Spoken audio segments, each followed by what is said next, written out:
ये है apple tower, जो कि फ्रांस के दारुल हुकूमत पेरिस में वाक़या एक शानदार और आलमी शोहरत याफ्ता लोहे का मीनार है, जो दुनिया के सबसे मशहूर सियाहती मकामात में शुमार होता है। इसका नाम इसके मुमार गुस्ताव एफल के नाम पर रखा गया, जिसकी कंपनी ने इसका डिज़ाइन तैयार किया।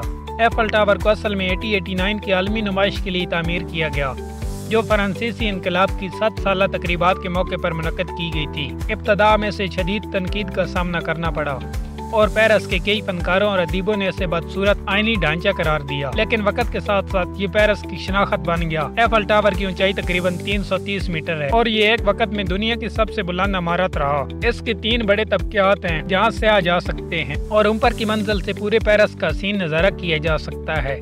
एफल टावर में रोशनियों का एक खास निज़ाम है, जो रात के वक्त इसे इंतहाई दिलकश बनाता है। आज ये टावर न सिर्फ पेरिस बल्कि फ्रांस की अलामत समझा जाता है और हर साल लाखों सयाह इसे देखने आते हैं।